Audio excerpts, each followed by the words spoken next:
My name is Isabella Hartley. I'm 35 years old.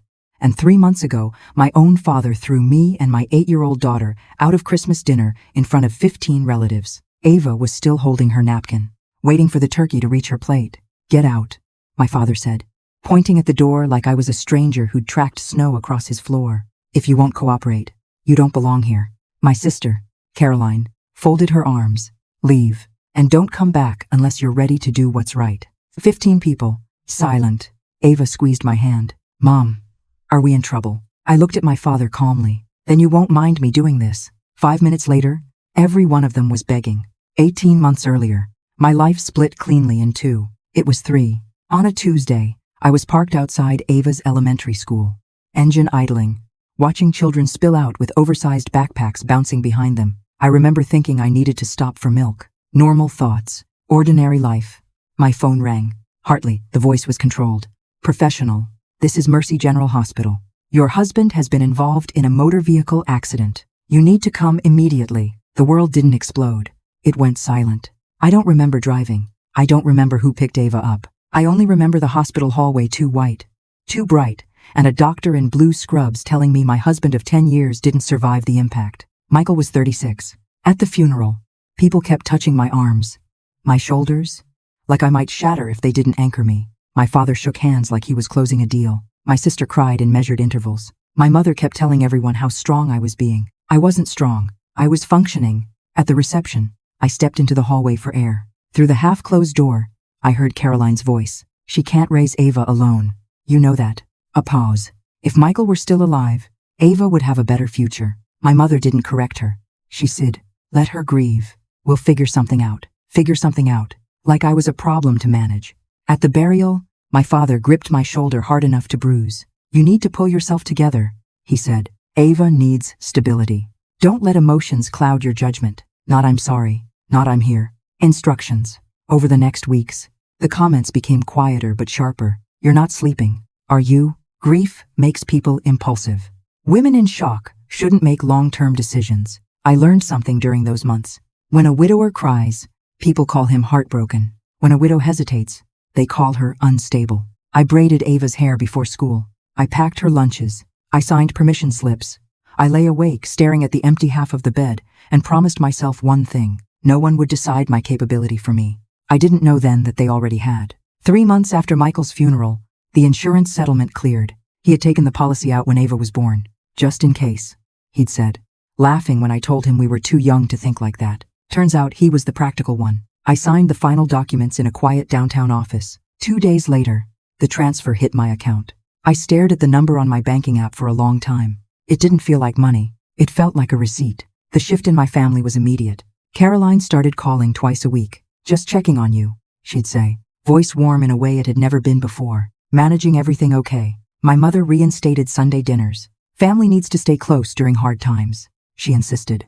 Even my father, who rarely called me unless something was wrong, suddenly wanted to talk strategy. By the 4th Sunday dinner, I saw it coming. We were halfway through dessert when my father cleared his throat. "Isabella," he began carefully, "you've never handled this kind of money before." I set down my fork. "I'm managing." Caroline leaned forward smoothly. "We're just worried. You're grieving, working full-time, raising Ava alone. It's a lot." "I have a financial planner," I replied evenly. "Michael and I set it up years ago." My father's jaw tightened. "You should let your brother-in-law oversee things, temporarily. He has experience with asset growth." There it was. Caroline slid a folder across the table. "It's simple paperwork, power of attorney, asset management authority, so we can protect you." "Protect me?" I didn't touch the folder. "You think I'm incapable," I said calmly. "No." My mother cut in quickly, just overwhelmed. After dinner, as I helped Ava into her coat, a thin hand caught my wrist. Grandma Eleanor, 85, sharp-eyed. She leaned close and whispered, "Be careful with that money. I don't trust the urgency." She pressed a folded note into my palm. 3 words were written beneath a phone number. "Don't sign anything." I didn't call that night. But for the first time, I stopped assuming their concern was love. I didn't see the smear campaign start. That was the point. It began with a text from my cousin Rachel. "Hey, just checking in. If you need help, we're here." Help with what, I asked. She didn't answer for hours. When she finally did, it was vague. Just what Caroline mentioned in the group. Group. I wasn't in any group. A different cousin sent me screenshots that night. A private Facebook family chat I'd quietly been removed from after Michael died. Caroline had posted first. Please keep Isabella in your prayers. She's struggling more than she lets on. Grief can make people unpredictable, especially with large financial decisions involved. 43 comments. Concern. Speculation. Then my mother followed. It's hard watching someone spiral when there's a child in the picture. Spiral. I kept scrolling. She's been shopping a lot lately, hasn't she? I heard she's seeing someone already. That settlement money can change people. Ava needs stability. I closed the app and sat very still. I work full-time. I come home. I cook. I help with homework. I fold laundry at midnight. But narratives don't require evidence. They require repetition. The shift was subtle at first. Cousins stopped replying to my messages. An aunt canceled brunch plans. At church, a woman I'd known since I was 13 squeezed my arm and said softly, "We're praying you make wise choices for Ava." Wise choices. One Sunday after, Ava came home quieter than usual. She dropped her backpack by the door and went straight to her room. I found her sitting on her bed, hands folded in her lap. "What's wrong?" I asked gently. She hesitated. "Grandma said something when you were in the kitchen." My stomach tightened. "What did she say?" Ava swallowed. "She said if Daddy were still alive, things would be more stable, that you're overwhelmed, that sometimes moms make emotional decisions." The room went still. My own mother had planted doubt in my 8-year-old daughter. I sat beside Ava and brushed her hair back carefully. "Look at me," I said quietly. "Your future isn't built on who's missing. It's built on who shows up, and I show up every single day." She nodded, but I saw at the flicker of uncertainty. That was the real damage. They weren't just trying to control my money. They were isolating me, reframing me, positioning me as unstable, so that when the papers appeared again, no one would question it. That night, I forwarded every screenshot to the number Grandma had given me. 5 minutes later, I received a reply. "They've escalated." I typed back, "So will I." Adrian Cole's office was on the 14th floor. Glass walls, clean lines, no clutter. He didn't offer sympathy. He offered evidence. "My assistant informed me your grandmother contacted us 3 weeks ago," he said, sliding a thick folder across the desk. "She suspected coordination." I opened it. Printed emails, highlighted phrases, dates, timestamps. The subject line of the first one made my pulse steady instead of spike. Operation Isabella, dated 2 weeks after Michael's funeral. Caroline to my mother. "We need to move before she regains footing. She's emotional right now. Family pressure will work." Another email. "Start raising concerns in the group. Mention instability, spending, maybe dating too soon. When we step in, no one will question it." There were 43 emails in total, 18 months of strategy. They began before the insurance cleared. Adrian said calmly, "Your father's construction business is 3 months from bankruptcy. Poor inventory bets, personal withdrawals." And Caroline, I asked evenly. She leveraged aggressively in real estate during the market peak. She owes 2 private investors 6 figures. They're unaware of each other, so it wasn't concern. It was positioning. "They don't want oversight," Adrian continued. "They want consolidation. Your signature legitimizes the transfer." I inhaled slowly. "And the insurance company?" She contacted them, inquired about beneficiary protocol changes, claimed to represent family interest.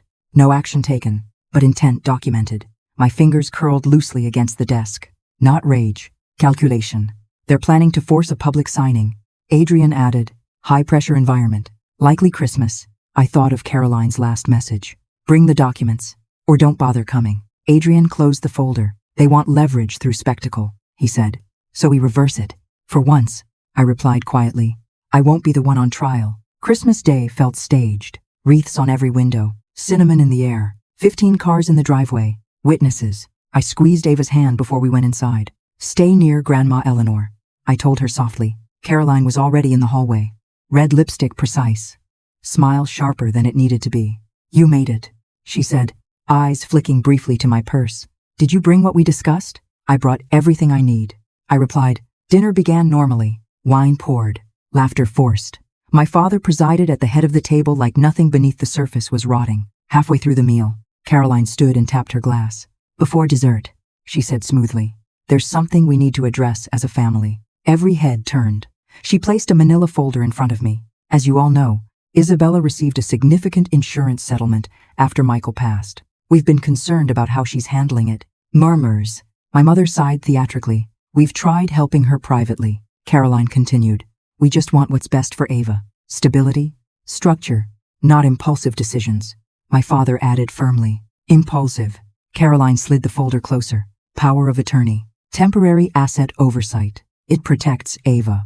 There it was. 15 pairs of eyes, watching to see if the widow would crack. I didn't touch the folder. I'm not signing anything, I said calmly. My father's chair scraped against hardwood. You don't get to refuse family support. I just did. My mother's voice sharpened. Don't be dramatic. Isabella.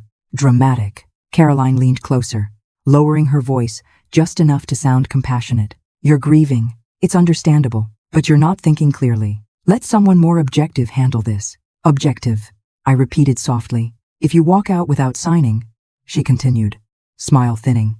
Don't bother coming back. Silence stretched across the table like a held breath. My father pointed toward the door. Either sign, he said coldly, or leave, and don't return. 15 people. Not one spoke. Ava's fingers tightened in my sleeve.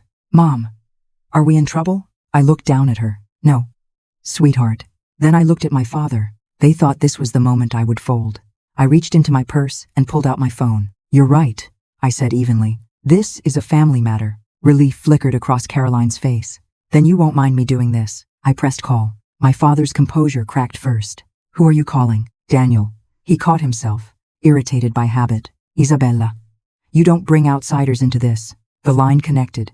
Adrian, I said calmly. We're ready. My mother stood. If you won't cooperate, you need to leave. My father pointed again. You and that child. Caroline folded her arms, satisfied. Christmas was better before this tension anyway. Then my mother delivered the final blow. If Michael were still alive, she said flatly, Ava would have a more secure future. The room went silent. Something inside me didn't shatter. It clarified. They're asking us to leave. I said quietly into the phone. You can come in. The doorbell rang 4 minutes later. No one moved. Grandma Eleanor stood first. I'll get it, she said. When Adrian stepped into the dining room, briefcase in hand, the air shifted. This dinner, he said evenly, setting the case on the table, appears to have already become a legal proceeding. Caroline's smile disappeared. It's time, I said calmly. We treat it like one. And for the first time all night, I wasn't the one being judged. The dining room no longer felt festive. It felt sterile.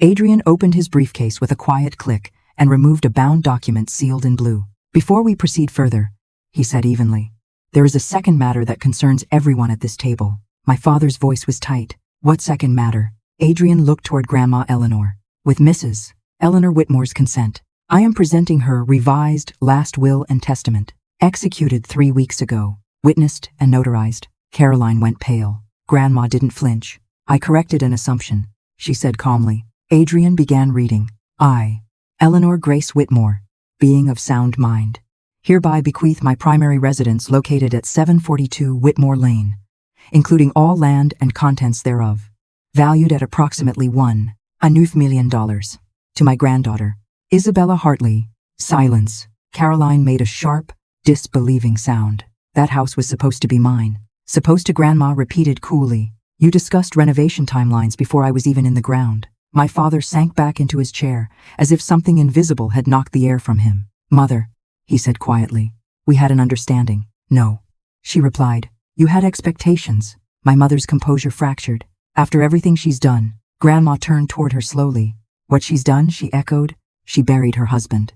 She raised her daughter without collapsing. She refused to be manipulated. No one argued. Adrian closed the document. Effective immediately, he said. Miss Hartley is the sole heir to the Whitmore estate. And just like that, the leverage they thought they held over me vanished. The house, the legacy, the power, it had never belonged to them. It never would. We didn't leave dramatically. No slammed doors.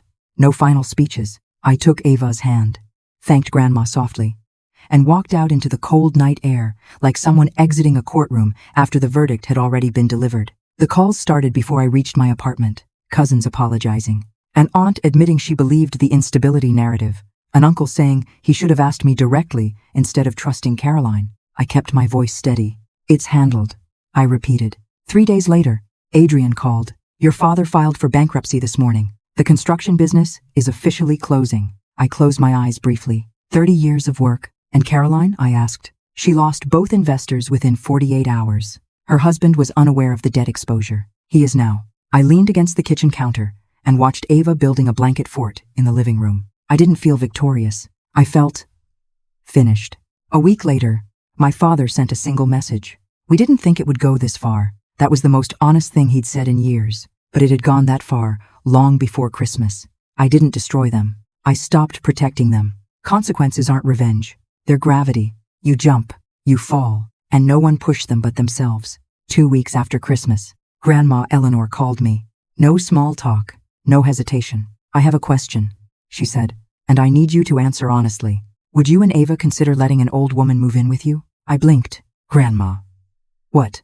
I've lived in that house alone for 10 years, she said quietly. Now your mother won't visit. Caroline won't look at me. Your father barely speaks. I don't want to sit in empty rooms waiting for resentment to fade. Her voice softened, but Ava hugs me like I still matter. I looked around my apartment. 2 bedrooms, small kitchen, a second-hand couch that dipped in the middle, nothing like the colonial house she'd lived in for 60 years. Our place is small, I warned her. I don't need square footage. She replied, I need peace. I covered the phone and turned toward Ava, who was sprawled on the floor drawing. How would you feel if Grandma lived with us? Her eyes widened, like, for real. Not just visits, for real. She grinned. Then our house will feel bigger. That was that. A month later, Grandma's antique armchair sat awkwardly in the corner of our living room. Her teacups lined the windowsill. Her knitting basket claimed permanent territory beside the television. It shouldn't have worked, but it did. Evenings became softer, quieter. Safer. Grandma taught Ava how to bake apple pie from scratch. Ava taught her how to use video calls. I kept working, kept showing up. The insurance money stayed untouched. Diversified and protected. I created a trust for Ava's education, structured, safeguarded, inaccessible, without layers of oversight. No one would leverage her future again. One night on the balcony, I asked Grandma quietly, do you regret changing the will? She didn't hesitate. A house is wood and stone, she said. Family is behavior. For the first time since Michael died, our apartment didn't feel temporary. It felt intentional. 3 months after Christmas, my mother called. Her voice sounded smaller, worn down. I know I don't deserve your time, she said. What I said to Ava about Michael, I can't take it back. No, I replied calmly. You can't. There was no defensiveness in her tone this time. No strategy. Just fatigue. I was afraid, she admitted. Your father was collapsing. Caroline kept saying this was the only solution. That explains it, I said evenly. It doesn't excuse it. Silence. I won't let you hurt Ava again. I continued. If we ever reconnect, it will be on my terms. Not under pressure. Not for appearances. Another pause. Then quietly, I understand. After I ended the call, I stood on the balcony for a long time. I used to think strength meant absorbing everything quietly, keeping the peace, not making people uncomfortable. I was wrong. Peace built on self-erasure isn't peace. It's surrender. They called me unstable, emotional, dramatic. What they meant was controllable. What they didn't expect was this. I didn't scream. I didn't collapse. I didn't beg. I documented. I prepared. I stood still. Motherhood isn't weakness. Grief isn't incompetence. Boundaries aren't cruelty. Family isn't blood. It's behavior. And I would rather have 3 people who choose each other every day than 15 who only show up when there's something to take. If you've ever had to draw a line with someone who shares your last name, choose protection over pressure. And never apologize for standing steady in your own home. If this story resonated with you, consider liking and subscribing for more stories about boundaries, family dynamics, and hard-earned strength. Drop a comment telling me where you're watching from. I read more of them than you think. This story is created for entertainment purposes only. Do not imitate or apply these events in real life under any circumstances.